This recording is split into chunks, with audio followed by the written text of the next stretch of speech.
Hello, welcome to the Basketball Soapbox. I'm your host, Daniel Daly, and as you can see there in this one, we're going to be talking about the New York Knicks and the Brooklyn Nets. Empire State of Mind, I'm calling it. The surge of the Knicks and the Nets.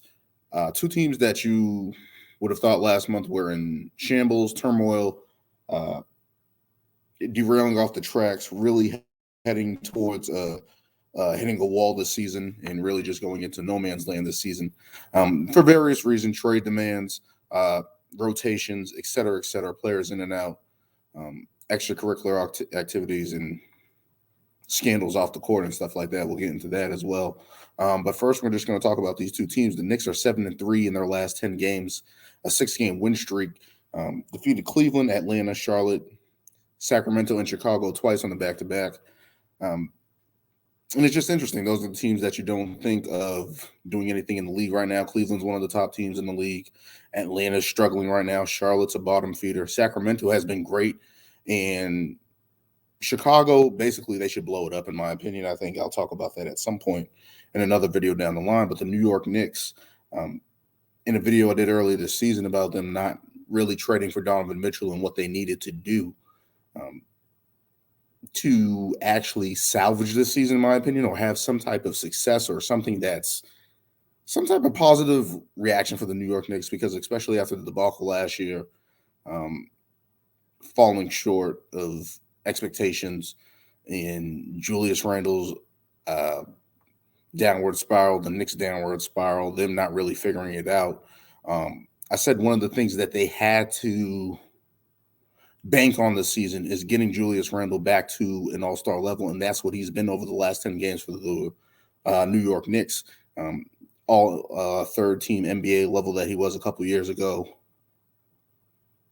playing at a high level. But, yeah, just getting all those points, scoring at a very high rate here at 25.8 points per game, 9 rebounds, and nearly 5 assists at 45% shooting.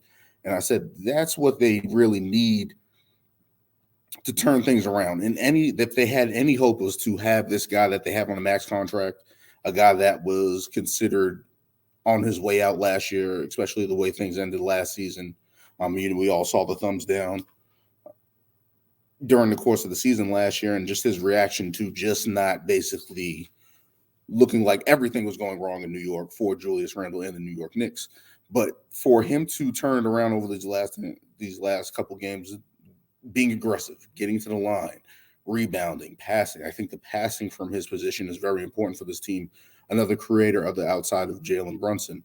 And seeing that return to commitment over the last 10 games for him, putting the Knicks in a better position, 7-3 over that span, to see Julius Randle perform at this level that we saw a couple of years ago that he's capable of at times, to actually try to consistently put this together, I think is very positive for the New York Knicks, and especially for Julius Randle, who was basically almost out of his way out the door of New York, to really find his footing there, especially with a nice chemistry with Jalen Brunson, who I get into in the second. That two-man tandem there, that seems to be working, taking the pressure off R.J. Barrett and the others, creating for others, and the Knicks seem to be going in the right direction. Moving on to the guy that's been, I think, a big factor, of course, probably the best point guard for the Knicks since Stephon Marbury, Mark Jackson, whatever you want to say. Jalen Brunson has been a revelation, at least to get some productivity out of that position for the guard spot for the New York Knicks. You have the Raymond Feltons and the old Jason Kidd, various other point guards that just didn't pan out for the New York Knicks at various points in time. Jalen Brunson at least wanted to go to New York. He picked New York. New York picked him, and it seems to be working out so well so far. Even though he's not shooting good percentage from the field, he's shooting good from three-point. He has a good three-point percentage, but getting nearly 20 points a game, nearly 6 assists a game, what he's able to do to penetrate and create his own shot, it draws the attention of the defense. He's able to create for others and find other guys, open shooters, other guys cutting, and just really paying dividends for this New York Knicks team. And I always say this one, how did they never have a point guard for this long? And of course, people were questioning if Jalen Brunson was really that guy for the New York Knicks. Is he a franchise guy? I don't think so. Of course not. But in terms of what the Knicks need right now is a solid guard that can produce and be there night to night and play tough on both ends of the floor. Jalen Brunson is providing that for the New York Knicks, and that's a positive sign for them. really getting at it at the defensive end, putting pressure on the defense on the offensive end. That's something that they really needed, some type of different dynamic than just going to Julius Randle, isolations for R.J. Barrett, keeping it so simple and mundane for that offense to actually have some productivity from the point guard spot, getting some scoring from that spot is very positive for the New York Knicks. We move on to R.J. Barrett, who's not shooting the ball well that great either, but he's scoring at a good rate. And I think that's the thing with the Knicks. They're not going to overwhelm you. They're going to play tough. They're going to control the ball and get their opportunities. And they have these three guys, Julius Randle, Jalen Brunson, R.J. Barrett, three guys who can create their own shot, get 20 points on a night-to-night basis, and put pressure on the defense and give their teams a chance to – and give the Knicks a chance to win the game. And that's what they've been doing over the past couple of games. That's what it looks like. They're 3 games over 500 right now. They just beat Chicago back-to-back. And very impressive. They beat them by 23. So you're getting that much production out of these guys here, and it's paying dividends for the New York Knicks. And over the last 10 games, we can move on here. They're 6th in offensive rating, which you wouldn't think of the Knicks. They've been middle of the road for the past couple of years. And to see them be that type of offensive team over the last couple of games, the last 10 games in the stretch, has been awesome. But the most important thing has been defense. It looks like their defense has awakened. They're 3rd in defense over the past 10 games with a defensive ranking of 105. To see that, they've been keeping teams underneath 100 points. I got to check on that again. But they have kept I believe the Kings, I believe Atlanta, and I believe Cleveland underneath 100 points as well. So to see that, get that stout defense for the Knicks has been promising. They're scoring real well. They're 17th in the league, which is average around, but they're also getting to the line. So you're controlling the pace of the game. You're not turning over the ball, and you're getting to the line and making your free throws. That's a different style of playing basketball today. The Bucks are kind of similar to that, how they've been without Chris Middleton over that stretch. Grind the game out and get to the line and get easy buckets and get those opportunities to give yourself a chance in games. And being able to get to the line, take care of the ball, but also being first in rebound. They're controlling the game in a way that is prehistoric, if you want to say, to get 50 rebounds a game and control the glass like that, control possessions like that with Jalen Brunson and not turning over the ball. To have that control on the game for the New York Knicks is very promising. And to see the New York Knicks do that where things were looking like they were going south, the Cam Reddish situation, rotations and stuff like that. Thibs coaching. I've always been a criticizer of Thibs coaching, but it seems to be rubbing off right now. The Knicks are finding a way to rejuvenate themselves and give themselves a second chance, a second breath of fresh air this season, and not have to go down the shitter. That's what it looks like. They're fighting for. They're playing hard. Everything's coming together right now, especially rebounding the ball. But that's the thing that's pointed out to me, to rebound the ball at that rate and be a top rebounding team in the league, turn around and be a top defensive team in the league right now. That's Thibs' calling card. You saw that in Chicago during the Derrick Rose era, even Minnesota era. Like he just understands how to grind games and get those games. And maybe it's not the best way to win, but it's his way to win, and it's working right now for the New York Knicks, and that's very impressive for them. Moving on, we're getting on to the flip side. Oh, wait. Let me go back. Before I move on. Yeah, but the whole Cam Reddish situation where he wants to get traded, Evan Fournier is on the trading block. Various moves can be in play for the New York Knicks right now to make a move right now, and it's very interesting to see if they do that, especially when the trade deadline. A lot of guys who have that restriction to get traded has been lifted since December 15th. So it'll be interesting to see if they're going to be in the market and look for additions or first-round picks or whatever they can add to this team. Right now, I think they need shooting, somebody that can come in and shoot right now. They kind of designated their shooters, Cam Reddish and Evan Fournier, to the bench, and you're just wondering which way is up for this team right now in terms of that. How can this team get better? How can they add something to this team to make them stand out, take a jump in the East right now, especially with other teams struggling right now? You got the Toronto Raptors struggling. You got Atlanta struggling. How can the Knicks separate themselves from those teams right there? Because I don't think they're going to be better than Brooklyn, Cleveland, Philly, Milwaukee, Boston. I don't think they're going to be better than that, but they can see some progression and some progress within their team. And to give themselves a chance down the road, they're going to have to move Cam Reddish or Evan Fournier to find something, an addition, that a guy that can be a 3-and-D guy. Maybe a Jay Crowder can be an option for this team. Jay Crowder hasn't been traded. Could Evan Fournier, Cam Reddish take a flyer for Phoenix? Maybe that's an opportunity there for Jay Crowder to get back in the league. Well, get back playing. He's in the league, but get back playing, be that type of guy for the New York Knicks. He seems like he's going to be that guy, the 3-and-D guy that can help them out. That's an option there, and I think I like that option. Maybe he wants to go to a contender at this point in the time in his career, but I think that would be a good fit for him.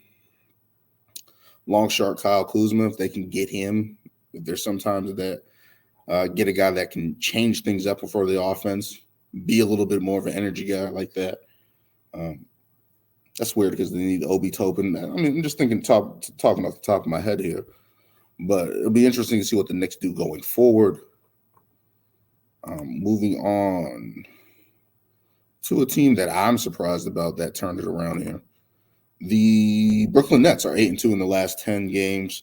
Win streak, defeated Charlotte, Atlanta, Indiana, Washington, and Toronto. And you don't think of those games, those teams outside of Indiana right now as a team really relevant, kicking ass right now in the league. Toronto, Kyrie Irving hit a big shot tonight to win the game, a buzzer beater there.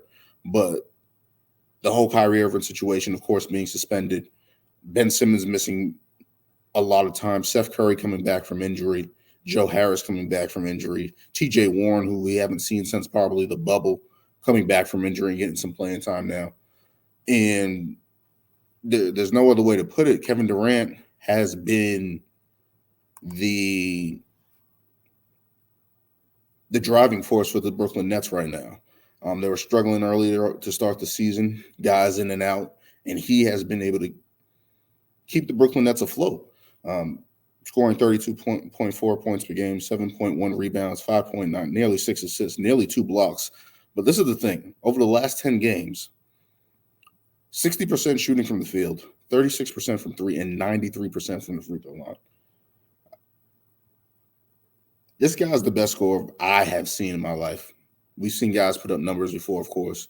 James Harden had his seasons. But there has been nobody more consistent than Kevin Durant to me when putting the ball in the basketball. To putting the ball in the basket, there has been nobody like Kevin Durant to me. That a guy that size that's shooting that well with range, gets to the basket, and get to his spots consistently. To shoot 60% like that, that's crazy. There's only a few guys, probably perimeter players, that have done that to that extent. So it's like, I don't know about that, but it's just like Kevin Durant is an MVP candidate. You can't ignore that, especially with the Brooklyn Nets actually having a record over 500. I think they're 5th in the East right now. But to see him lead this team, carry this team, no complaints, really just put his head down and go after it. Kudos to him. I mean, he's playing well. He's going to put his head down. He's a hooper, professional scorer, professional bucket getter. One of the best in league history. So to see him continue to do that, despite all the injuries, despite all the turmoil around him, Steve Nash getting fired, we can't even forget about that. That happened. But Kyrie Irving suspension over his comments, Ben Simmons dealing with his injury. So it's just been for him to just stay afloat right now and keep the Nets afloat, kudos to him. You can't. All the criticisms of Kevin Durant, when he's on the court, nothing bothers him. You're not going to get that translating on the court. And in respect to him, he's playing really well.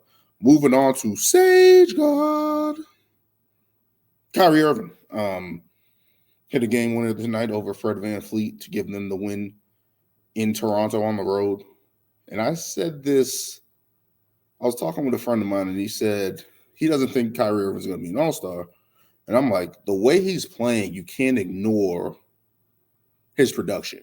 Regardless of whatever you feel about Kyrie Irving or whatever the case may be, in this day and age, you cannot ignore his production and not put him in the All-Star game, in my opinion. Trae Young and Javonte Murray, despite them having good numbers, they're struggling. They don't look really good right now. Drew Holiday has been struggling on the season, but of course is a top guard in the league. I don't think Marcus Smart is going to make it. DeMar DeRozan might have a claim at it, but they're terrible right now. Bradley Beal's trying to play out of that. I don't think he has a shot at it.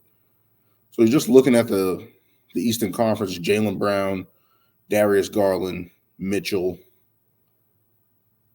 Who else is out there? And I think Kyrie Irving's right in the mix of those guards right there. So I don't think you can look at Kyrie Irving and say he's not worthy of being an all-star. He's missed a couple games. That's fine. Other guys have missed games. I think Kyrie Irving has played his way to being an all-star right now so far in the season. 24.9 points per game, 5 assists, 5.2 rebounds, 1 block on 48, 36, and 89 splits. Showtime, box office factor. He's still that. With all the outside noise and all the distractions and controversies that you may feel that derail the team from progressing, as the case may be, when he's on the court, when he's healthy, he's prime time. And hopefully that can continue for the Brooklyn Nets, But Kyrie Irving, one of the best players in the game right now, I think. Now, of course, people are going to say whatever the case. I mean, from a scoring perspective, from a guy that can go get you a bucket late in games, keep you in a game, to see this happening with all the turmoil. It seems like the basketball court is the safe haven for Kevin Durant and Kyrie Irving. You just wish that they would have done this sooner, but it seems like everything's heading in the right direction for the Brooklyn Nets right now. Everything seems to be moving in a smooth manner, harmony, and everything. You haven't heard anything about the comments anymore from Kyrie Irving regarding the Jewish community and stuff like that and all that turmoil. You haven't heard anything about Kevin Durant after Steve Nash has been fired. Jacques Vaughn has taken over.